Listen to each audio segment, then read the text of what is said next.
Vous suivez la télévision Isanganiro. Bienvenue, chers téléspectateurs, à ce journal dont voici les principaux titres. Les personnes devront se faire enregistrer pour leurs motos et tuk-tuk et vélos, comme demandé par le ministère de l'Intérieur, répondent très timidement à l'appel du dit ministère. La télévision Isanganiro est passée sur certains centres d'enregistrement de la capitale. Vous aurez les détails au cours de cette édition. Nous allons également vous parler de la pénurie du carburant de type mazout qui s'observe dans la capitale Bujumbura. Ces dernières durent depuis plus d'une semaine, selon les informations tirées sur place. Les chauffeurs répondent plutôt déplorent les pertes. Tout de suite, les détails.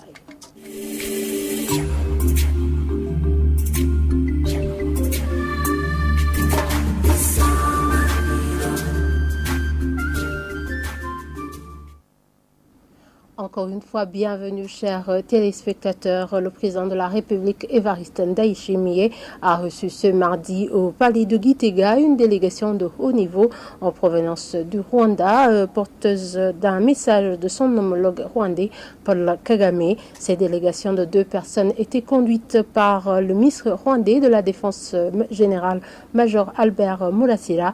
Selon le porte-parole du numéro 1 burundais, cette visite s'inscrit dans le cadre de rétablissement des relations diplomatiques entre les 2 pays. Et continuons ce journal par cette page de droits de l'homme. Le président de la République, Évariste Ndayishimiye, demande aux juges de rendre justice aux personnes vivant avec un handicap. Il met aussi en garde les hommes, surtout les responsables qui font le concubinage, que des sanctions doivent être prises à leur propos. Il l'a dit lors des cérémonies de la Journée internationale de la femme qui se sont déroulées à Rumonge. Suivez-le.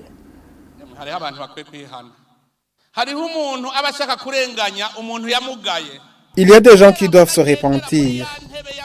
Il y a une personne qui abuse ses moyens et son autorité pour faire fatiguer dans la justice les handicapés sous prétexte de leur état de santé, parce qu'ils se déplacent à bord d'une chaise roulante. Il dit, puisque j'ai mon déplacement, je fais appel en mairie de Bujumbura. Je sais que tu ne seras pas à mesure d'y arriver. Tu vas l'abandonner et j'aurai gagné. Il y a des gens qui sont comme ça. Je demande aux juristes de savoir comment gérer ces gens. C'est triste. Ceux qui subissent de l'injustice sont souvent des handicapés, orphelins et veuves. Mais je veux être leur porte-parole. Il y a ceux à qui j'ai déjà rendu justice. Je n'ai rien déjà dit à ceux qui l'ont fait. Je préviens ceux qui ont ce comportement.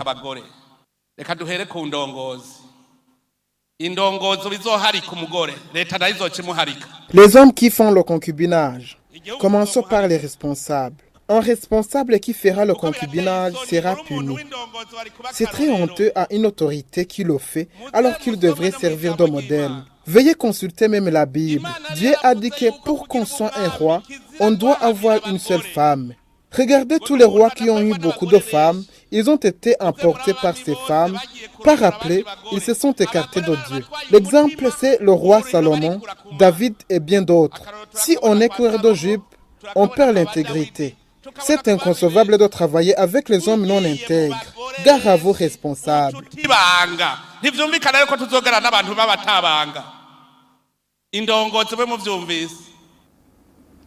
Le flux d'enregistrement des motos et tricycles par leurs propriétaires était encore bas ce mardi dans différents endroits que nos reporters ont visités à l'avant-midi à la veille de la clôture de cet enregistrement. Aucun site n'avait déjà enregistré plus de 50 personnes. Le point avec Armel Motori. Le travail de recensement des motos et tricycles se déroule de façon mitigée en commune Nahangwa de la mairie de Bujumbura. L'affluence des propriétaires de ces véhicules est faible, selon certains agents recenseurs avec qui nous nous sommes entretenus l'avant-midi de ce mardi. À la zone Chibitoke ou au site situé tout près de l'entreprise Metalusa, le nombre de recensés n'atteignait pas 50 depuis ce lundi jusqu'à environ 10h30 du matin ce mardi. Certains parmi les chauffeurs de ces motos et tricycles expliquent que la majorité de ceux qui n'ont pas encore enregistré leurs motos et tuk-tuk ont eu un problème lié aux documents de transfert de propriété parce que la plupart de ces moyens de transport ont été rachetés à d'autres. La plupart des personnes ont ce problème de transfert de propriété avec les anciens propriétaires de tuk-tuk ou de moto. Tous ceux qui ont des problèmes, c'est lié au transfert de propriété. Les policiers qui effectuent ce travail de recensement, tout comme les propriétaires venus enregistrer leurs véhicules à 2 ou à 3 roues, demandent qu'il y ait plus de communication sur la durée de ce travail, qui est censé se clôturer ce mercredi, afin qu'ils puissent prendre des dispositions adéquates.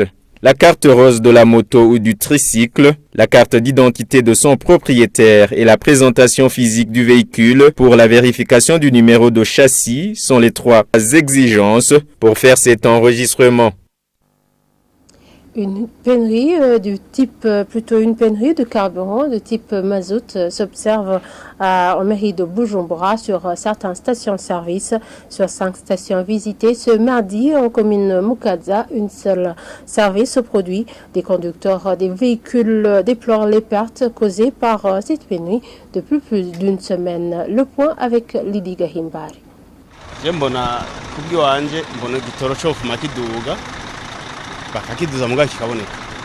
Yapandishwe bei tuyapate, tunachoka. Sasa walipandisha bei, tunakosa mazuti. Ce sont des conducteurs de véhicules de poids lourds rencontrés à la station-service dit station Lorraine du Golfe au quartier asiatique en commune Mukaza. Ces conducteurs disent qu'ils viennent de passer à peu près une semaine à la recherche du carburant type mazout mais en vain. Il s'agit d'un grand problème pour nous. C'est très difficile de trouver du carburant. On peut passer 3 à 4 jours, voire une semaine, à la recherche de ce produit, mais en vain. Nous venons de passer une semaine à la recherche du mazout. On a augmenté le prix du carburant dans ces derniers jours, mais le problème persiste. Il n'y a pas de carburant. Nous sommes vraiment fatigués de cette situation. La vie devient de plus en plus compliquée. C'est franchement fatigant. Vous voyez ici même qu'il y a des querelles entre ceux qui cherchent du carburant. Nous sommes fatigués. Ils déplorent des pertes enregistrées dans ces derniers jours car pour le moment, ils sont désœuvrés. Cette situation constitue une grande perte car nos véhicules continuent à payer l'impôt. Nous payons également les documents nécessaires alors qu'en même temps, nous ne travaillons pas suite à cette pénurie. Ces conducteurs de véhicules demandent au gouvernement de résoudre ce problème. C'est le persistant. Que le gouvernement résolve ce problème afin de tranquilliser la population car nous sommes en train de subir des conséquences liées à la pénurie du carburant. En le fil d'attente des véhicules se fait remarquer sur cette station-service Lorraine du Golfe qui servait du carburant sur les 5 stations-service visitées. Les travaux ménagers ne sont pas seulement réservés aux femmes, propos de certains leaders communaux et religieux ce mardi lors d'un atelier de formation sur l'implication des hommes dans la prévention des violences faites aux femmes. Madame Stella, conseillère technique provinciale, interpelle tous les hommes de lutter aux côtés des femmes contre les violences à leur égard. Reportage de Nicole Ninadouké. Étudier ensemble les voies et moyens pour protéger davantage les droits de la femme est l'un des objectifs qui a réuni ce mardi les différents leaders communaux et religieux de la province de Bujumbura dans cet atelier organisé par le projet Giliteka. Ceux qui avaient pris part dans cet atelier ont échangé sur l'importance de la journée dédiée à la femme. Selon certains, beaucoup de femmes ne comprennent encore pas l'objectif de cette journée qui leur est dédiée. Ils font aussi un clin d'œil à certains hommes qui actuellement ne contribuent pas aux tâches ménagères et les appellent au changement de mentalité. Si je prends l'exemple de mon église, je suis sûr qu'il y a encore des hommes qui ne peuvent pas couper le bois de chauffage par exemple, qui ne savent pas qu'en l'absence de sa femme, ils peuvent eux aussi aller puiser de l'eau ou bien garder les enfants.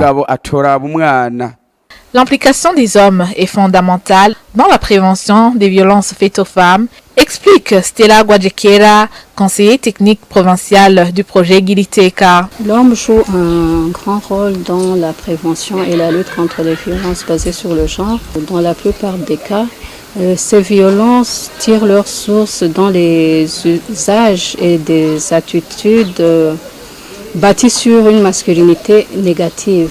Alors, les hommes sont appelés à se défaire de ces attitudes ou usages qui pourraient être la source des violences basées sur le genre. Stella Guadjequera invite la femme burundaise à participer beaucoup plus aux différents projets de développement économique. Le projet Giliteka est mis en œuvre par la SOA Burundi en consortium avec Ingender Health sous le financement de l'USAID. En international, les Européens, les Américains et Européens accentuent la pression contre la Russie face à la guerre en Ukraine. Nos confrères d'Euronews rapportent que l'Union européenne confirme être sur le point de prendre de nouvelles sanctions économiques contre la Russie. Images et commentaires. Pour le moment, la voix du dialogue semble avoir bien du mal à se faire entendre en Ukraine. Les pourparlers entre Ukrainiens et Russes sont censés reprendre ce mardi après une pause technique annoncée ce lundi soir. Les discussions doivent se dérouler par visioconférence. Jusque-là, ces pourparlers n'ont pas permis d'obtenir de résultats tangibles sur le terrain. Les États-Unis ont une nouvelle fois mis la pression sur Moscou ce lundi. Nous attendons du président Vladimir Poutine qu'il prenne des engagements pour une désescalade afin de démontrer sa bonne foi, a ainsi déclaré la porte-parole de la Maison-Blanche. Les États-Unis ont aussi mis la pression sur la Chine. Washington redoute en effet que Pékin ne vienne en aide à Moscou sur le plan financier ou militaire. Des responsables diplomatiques américains et chinois se sont ainsi rencontrés ce lundi à Rome. Jusque-là, la Chine a démenti toute implication dans la guerre en Ukraine. Par ailleurs, les autorités ukrainiennes ont déposé ce lundi un recours au Conseil de l'Europe, demandant que la Russie soit exclue de cette organisation. Le Conseil de l'Europe est le principal organisme de défense des droits de l'homme sur le continent. La demande d'exclusion de la Russie doit être examinée ce jeudi. De son côté, le chef de la diplomatie européenne a qualifié d'agression barbare l'invasion de l'Ukraine par la Russie. Les forces armées russes continuent de lancer des attaques visant des civils, des voisins pacifiques, ciblant des réserves alimentaires, des hôpitaux et des écoles. Et de confirmer que l'Union européenne est sur le point d'adopter un nouveau paquet de sanctions contre la Russie, des mesures visant à isoler un peu plus Moscou sur le plan économique. Et voilà, c'est ici que s'achève ce journal. Merci de nous avoir suivis et très bonne suite de programme sur la télévision Isanganyiro.